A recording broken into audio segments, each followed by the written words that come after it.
ready for the competition. Please.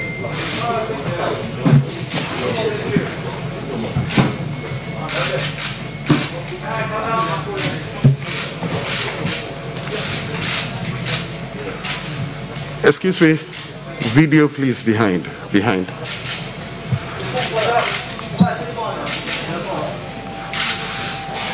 5 minutes is up. Thank you very much.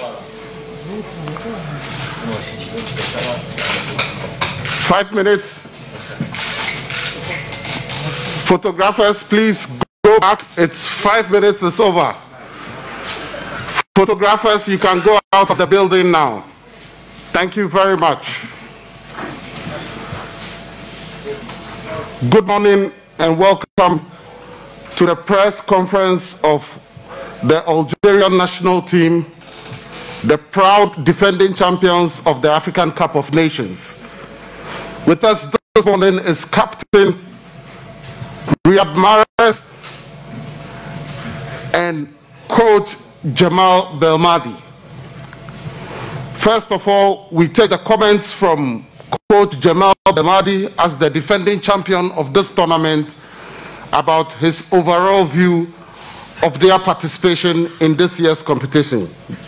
Jamal. French, please, so your people can hear.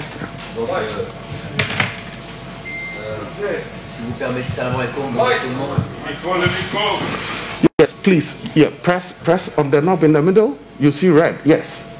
Fantastic. Salam alaikum, bonjour tout le monde. Déjà avant toute chose, petite pas information mais déclaration concernant directement nos affaires. Je parle entre Algériens. Je voudrais souhaiter mes condoléances à notre cher ancien joueur du FLN, Abdelkarim Kerroum, qui vient de nous quitter. Allah yarahmou, Allah yawasi' alayh. Et voilà, condoléances à la famille, Adam Allah wa ajrahum. Et voilà, nous sommes et nous espérons être les dignes successeurs de ces braves hommes qui ont été pour nous et qui sont pour nous des exemples à suivre, tant dans leur défense de leur pays, notamment via le football. Donc nous sommes directement liés à eux. Donc Allah yarahmou et que Dieu donne la patience à sa famille. C'est la première des choses.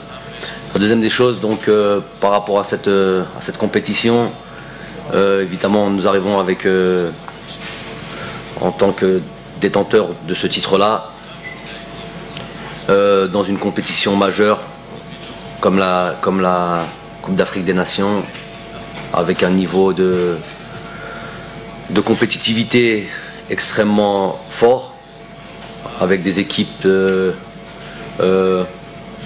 toutes capables, en tout cas une majeure partie de ces équipes toutes capables de remporter ce trophée.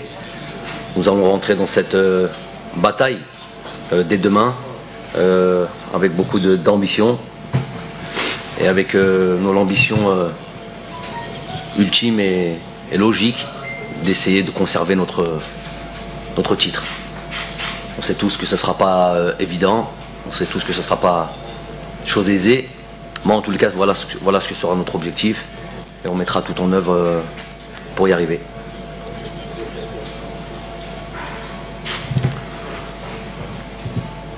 We take comments from Captain Riyad Mahrez as the captain of the defending champions. Riyad. Tout d'abord, salam alaikum, bonjour à tous. Voilà, comme le coach a dit, on arrive une nouvelle CAN en 3 ans. On est les tenants du titre. Mais il faut savoir que même si on est tenant du titre, ça ne veut pas dire qu'on sera les favoris ou qu'on va on va la gagner encore une fois. Ce sera encore plus dur que la dernière CAN. Je pense que le niveau aussi il est plus élevé, les équipes sont meilleures. Mais voilà, comme a dit Jamel, on arrive avec beaucoup d'envie et d'ambition pour essayer de faire la même CAN que l'année 2019 et essayer de faire quelque chose de grand pour le pays, Inch'Allah. Thank you very much. You say your name and your media organization, and then you have the microphone. Yes.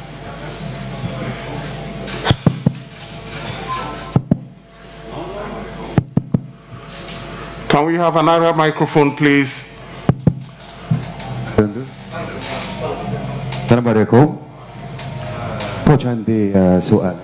رضوان عنا في الجزائرية. السؤال الأول كوتش، هل من تعليق على حادثة الاعتداء على الزملاء الصحفيين هنا في دوالا؟ السؤال الثاني إن شاء الله غيان دو ميشون بور رامي بن سبعين اللي ما شفناش أمس في التدريبات. شكرا. Question الأولى ما فهمتها. Concernant l'agression, coach, qu'a subi nos confrères ici à Douala. Ok. Mais heureusement, plus de peur que de voilà. Bon, avant toute chose, j'ai appris ça ce matin. Je n'étais pas au courant. J'ai appris ça ce matin très brièvement. J'ai appris ça ce matin très brièvement, très furtivement, sans trop d'explications. Juste entendu que voilà que certains de nos journalistes avaient été agressés. Donc déjà, c'est une très mauvaise nouvelle.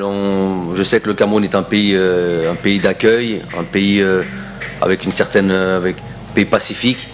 Donc on a été assez surpris. Et subhanallah, la veille, j'en parlais à notre ami Patrick qui est là avec nous, qui nous suivait, qui est commissaire de police. Et justement, on lui parlait de ça, comment vivait le pays et comment... Voilà, savoir un peu plus, avoir plus d'informations concernant le pays de manière générale, puisqu'il est commissaire de police, il nous disait un petit peu comment les choses étaient concernant voilà, tout ce qui avait un rapport à son métier. Et Allah, ce matin, on a eu la mauvaise surprise d'entendre que voilà, nos journalistes se sont fait agresser. J'espère qu'il y a plus de peur que de mal. J'espère que ces choses-là ne se renouvelleront plus. Et voilà, qu'il y aura une justice de fait, j'ai pas de doute là-dessus, et qu'on trouvera, voilà, qu'il y aura une action qui sera mise en place. En tout cas, voilà, nous on a envie de parler de football, on est venus ici tous pour la grande fête du football africain, donc les choses doivent se passer de la meilleure des manières. Donc voilà, un petit message de soutien à nos journalistes, Inch'Allah, qu'il y a eu plus de peur que de mal, et que ce soit la première et la dernière fois qu'on entend ce genre de situation. Concernant Rami, il était malade effectivement, il n'a pas pu participer à l'entraînement. On verra aujourd'hui comment il se porte, s'il est capable de pouvoir participer et de se préparer pour le match de demain, tout simplement. Here, the lady, please.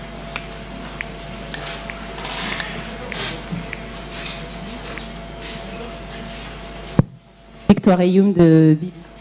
Une question donc d'abord au coach. Est-ce que vous pourriez nous faire un état des lieux un peu de groupe, s'il y a des blessés, des positifs de Covid, savoir en fait qui est là et pour demain. Et Riyad, question, I think I will ask you in English, please, if you can answer in English. How does it feel for you to be here in Cameroon to defend the title? If you can give us how it's been the last 2 days as you arrived. How everything is happening with the team. Thank you. No, it feels good to come back and to play another tournament, like a big tournament in Africa. We know how important it is for our people, our countries, and obviously we arrived like I think 2 days ago. It's not the same weather and as Algeria or where we were in Doha, so we have to adapt. But more or less everything was good. We are prepared and ready to play our first game and to enter the competition.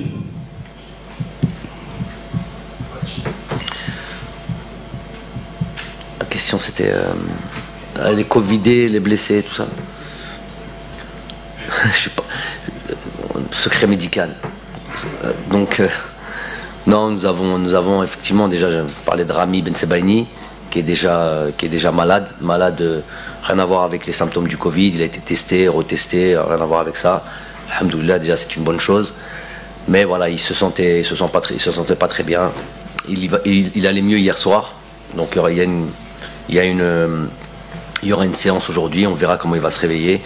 Donc on a Mehdi Tarat qui était positif avant d'arriver ici, qui est resté dans notre lieu de stage de préparation. Il va arriver aujourd'hui, il était positif, il est arrivé aujourd'hui, tout va mieux. Il a eu sa période de confinement et il est de nouveau négatif.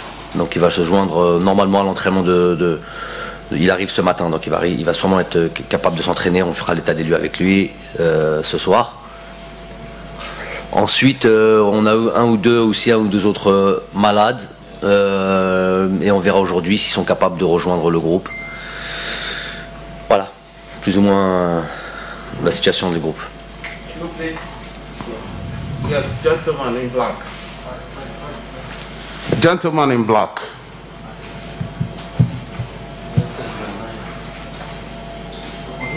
Bonjour coach, bonjour Riyad. Donc,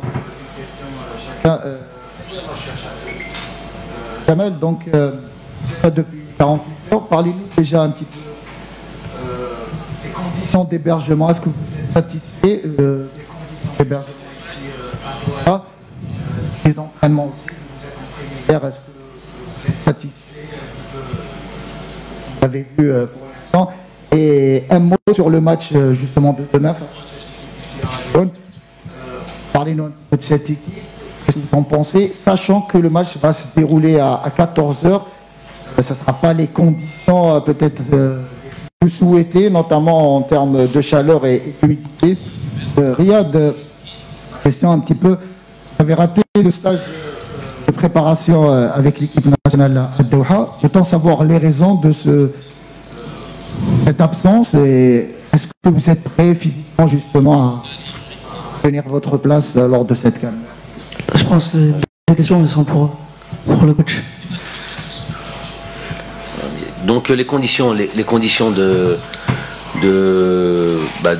logement déjà l'hôtel tout à fait correct, vraiment tout à fait correct. C'est pas le grand luxe, mais on n'est pas venu en voyage touristique ici, donc c'est pas ce qu'on recherche. Alhamdoulilah, les joueurs se plaignent pas. Ils arrivent à bien se reposer, bien dormir, voilà l'essentiel, c'est surtout ça qui nous intéresse. Donc il n'y a rien à redire, c'est tout à fait correct à ce niveau-là. Je suis agréablement surpris par les conditions climatiques. On s'attendait à plus de chaleur, plus d'humidité. Pour l'instant, on est très satisfait, ça pourrait rester comme ça toute la période où on est à Douala. Hier c'était bien, mais avant-hier c'était... Apparemment, donc on a peur d'un peu de ce climat qui pourrait comme ça changer du jour au lendemain. En tout cas pour ce qui était hier et pour ce qui m'a l'air d'être aujourd'hui, ça nous convient, on n'est pas dans des grosses chaleurs, on n'est pas dans de la grosse humidité, notamment l'humidité, je connais ça. Je sais qu'au Qatar on a beaucoup ça et je sais que ça affecte beaucoup les performances ou le potentiel notamment athlétique des joueurs. Donc pour l'instant on est satisfait, on espère que demain ça sera au moins comme aujourd'hui. Et puis pour ce qui est de l'horaire du match, c'est vrai que c'est une horaire qui est peu habituelle. On n'a pas l'habitude de jouer dans ces à part quelques fois en première ligue. Ils peuvent jouer à des horaires comme celle-ci, mais bon, le climat favorise aussi les choses. Là c'est vrai que 14 h et puis jouer avec chaleur et une humidité, c'est vrai que on rentre tout de suite dans la difficulté. Donc pour l'instant ça nous convient. On a joué je crois un match au Niger il n'y a pas si longtemps que ça, à 16 h aussi. Là pour le coup il faisait très chaud, très chaud. Donc on a cette expérience aussi. Donc voilà, et puis le plus important c'est pas de se plaindre. C'est vrai qu'il y a un constat des choses. Il faut jouer avec aussi, il faut savoir y faire, il faut savoir gérer tout ça. C'est un truc à prendre en considération, au même titre que le Covid. Voilà une nouvelle donne à prendre très largement en considération. On peut voir à quel point d'un match à un autre on peut perdre des joueurs comme ça. Donc c'est tous nos calculs à nous les coachs, aux équipes qui sont remis en question. Donc il va falloir être très bon en capacité d'adaptation et ne pas se plaindre. Le plus important, c'est de trouver des solutions. Voilà l'objet de notre fonction aussi, nous entraîneurs. Après, je vais me permettre d'intervenir par rapport à Riyad. C'est pour ça qu'il vous a un peu... Bon, il pourra vous donner, si vous voulez, dire un peu son degré de forme. Il a enchaîné quand même pas mal de matchs sur ce Boxing Day, plus qu'à l'accoutumée. Il a beaucoup joué, tous les 2-3 jours. Donc il était convenu de le laisser un petit peu récupérer. On a eu des joueurs qui ont eu, je vais prendre un exemple, puisqu'on parlait de Rami Ben Sebaini, qui avait joué son dernier match le 18, par exemple, un exemple ça, qui avait joué son dernier match le 18 décembre. Et on a eu la reprise, on va dire, on a commencé à travailler le 28 décembre. Donc ça fait au moins 10 jours de repos, même s'il y a eu un programme d'entretien, mais c'est 10 jours de repos. Pour Riyad, c'était un match tous les 3 jours, notamment dans ce Boxing Day. Donc il n'était pas question, et c'est moi qui ai voulu ça, il n'était pas question qu'il arrive sur les rotules chez nous, ça ne servait à rien. Donc il était prévu qu'il récupère un petit peu pour pouvoir arriver pareil avec un programme d'entretien et qu'il arrive en pleine possession de ses moyens, être frais et prêt à jouer dès ce premier match avec la pleine capacité notamment de ses moyens physiques. Donc voilà le pourquoi de son retard. Il y a eu quelques d'autres joueurs qui sont arrivés, bon, vous le savez, par rapport à la date FIFA qui a été reculée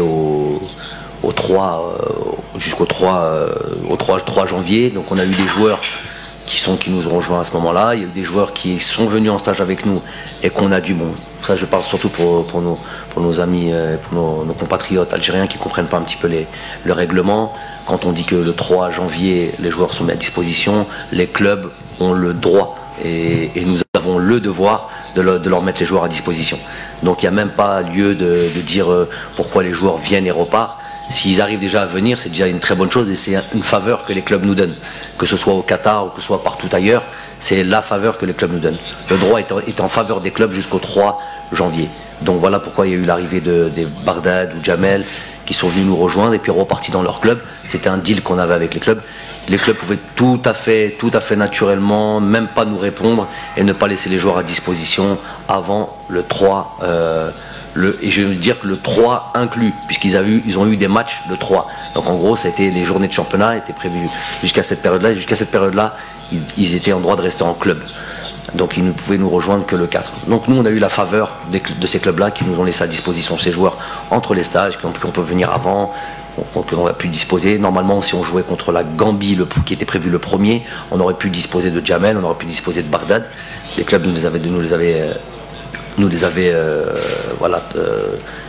eu la gentillesse de nous les mettre à disposition. Ensuite, ils ont eu ce match du 3, ils ont voulu récupérer leurs joueurs, c'était leur plein droit. Voilà, donc ça a été une préparation un petit peu, en gros, de manière générale, un petit peu tronquée, un petit peu compliqué dans le sens où on nous annule des matchs et quand on a des calculs et une planification des choses totalement sur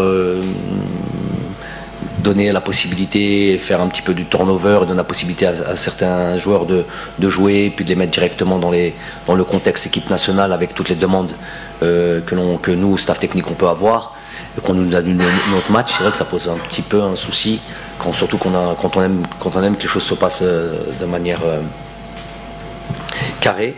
Donc ça a été une préparation un peu particulière, mais c'est pas le lot que de l'Algérie. Ok. Yeah. Pour le journal compétition, une question. Il y a eu les clubs européens réticents pour libérer les joueurs. Hein. Bon, ça se comprend, mais ils ne pouvaient pas réglementairement le faire, les bloquer plus tôt. Est-ce que pour vous les choses se sont parlées c'est le plus normalement du monde? Bien sûr, ça s'est passé très normalement.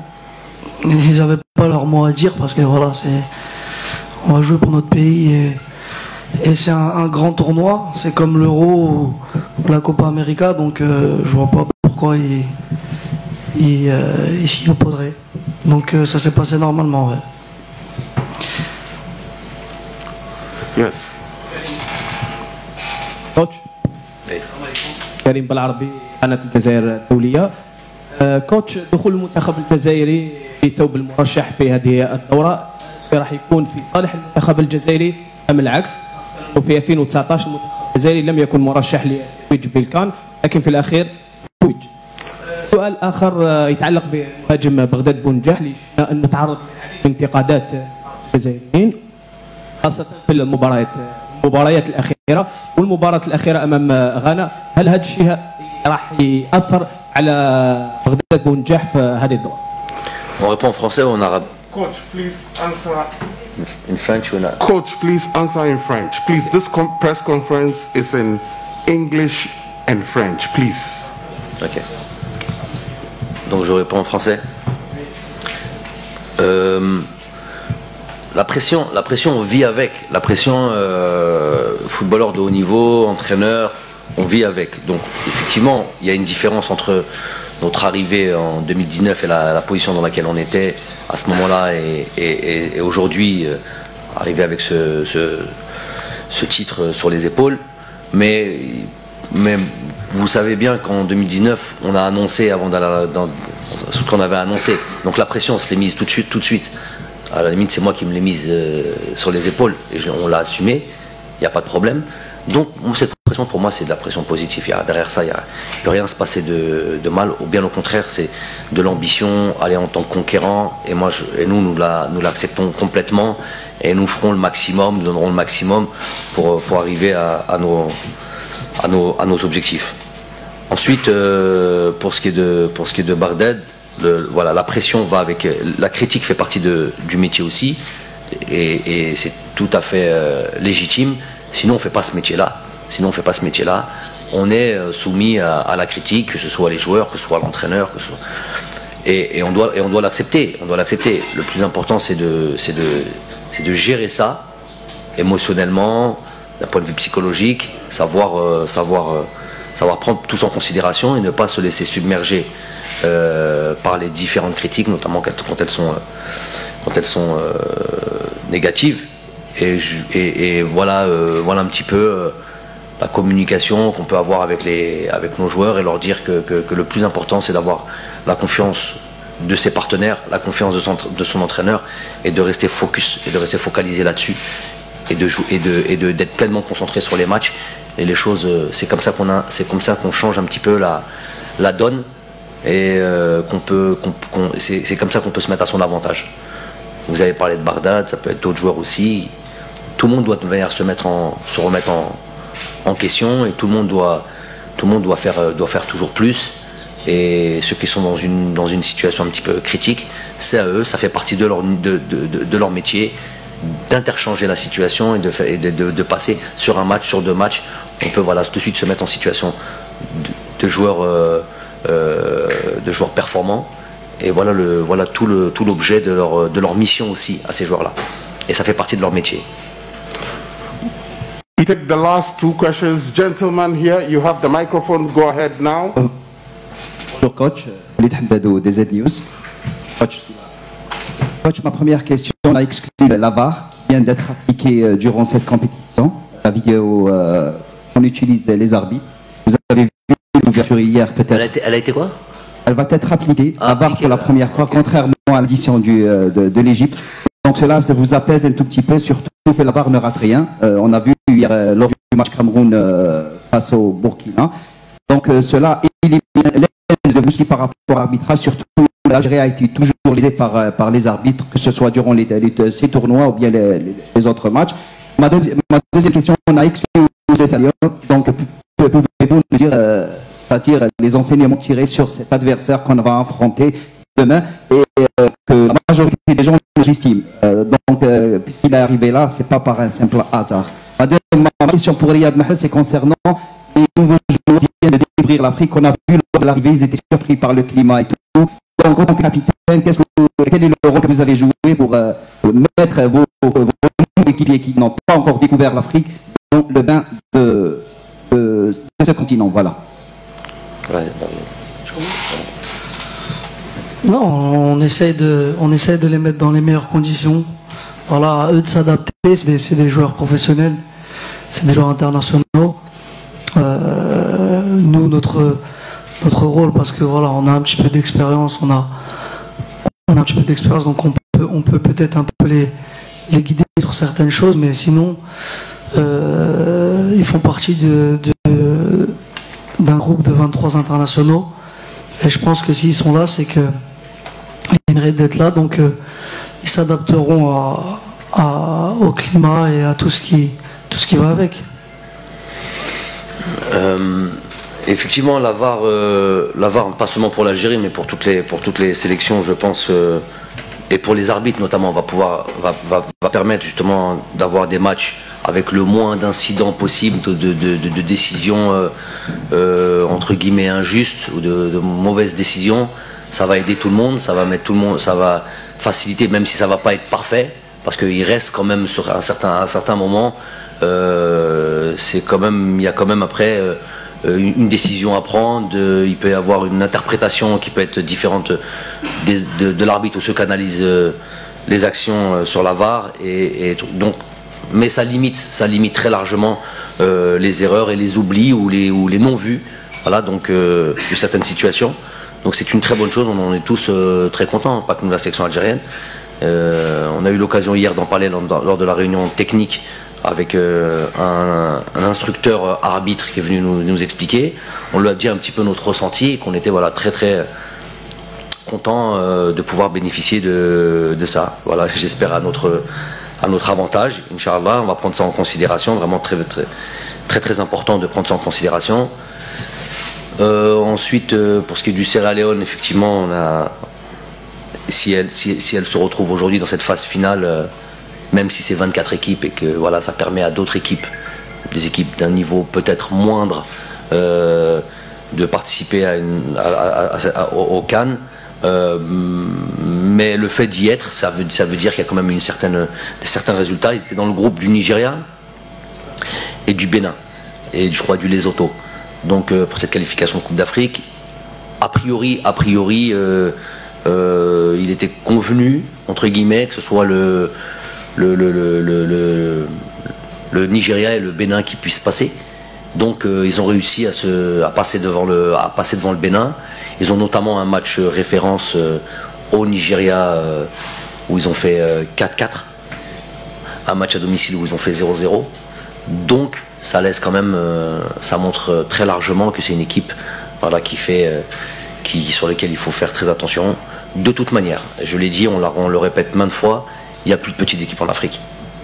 Les choses ont évolué, les moyens technologiques, la capacité de récupération d'informations, il y a un nivellement vers le haut. On voit que ces équipes-là sont maintenant performantes, peuvent apprendre, même si c'est des joueurs qui ne comptent pas des internationaux, par exemple européens ou quoi que ce soit. Mais elles ont des fois c'est pas plus mal. Compter sur ses forces en présence, d'être tout le temps ensemble, de pouvoir bénéficier de stages autres que ceux alloués par la FIFA, et puis voilà, qui jouer dans le continent africain avec toutes les conditions que l'on connaît, climatiques, ce que vous voulez. C'est peut-être après, quand on met ça sur la balance, entre avoir des joueurs expérimentés ou avoir ce que je viens de citer, ça s'équilibre. Donc c'est des équipes qu'il faut prendre très très très au sérieux. Quand on regarde la capacité du Nigeria, c'est que des joueurs de niveau mondial, notamment offensivement. Nombreux jouent dans les championnats majeurs, soit en Espagne, et puis arriver à tenir en échec 2 fois cette équipe-là, si là on n'est pas averti, on le saura jamais. Donc de toute manière, nous, tout le monde doit le savoir, c'est qu'on prend personne à la légère. Nous on prend tout le monde au sérieux, on considère tout le monde, pour toutes les raisons que je viens de vous donner, et puis tout simplement parce qu'on sait que voilà, si demain on baisse la garde, on peut le payer cher. Donc les joueurs sont avertis, les joueurs ont envie de bien démarrer le tournoi. C'est pas une habitude chez nous de bien démarrer des tournois. On l'a bien fait en 2019 et puis on voit que la suite s'enchaîne. Donc là aussi, on a envie de très bien démarrer en sachant que voilà, on va avoir un adversaire demain à une horaire particulière, conditions climatiques, on ne sait pas ce qu'elles seront, mais si ça reste comme aujourd'hui, comme je vous ai dit, ça nous va. Donc il va falloir être présent et ne prendre tout au sérieux. I'm sorry to disappoint you, Guy. This is the final question. It's time for Sierra Leone. They are also here. Thank you very much, Coach Jamal Belmadi, for coming, and good luck for this competition. Thank you. Riyad, thank you very much, and good luck for this competition. Sierra Leone coach and their player next. Thank you very much. Thank you very much for coming. Thank you.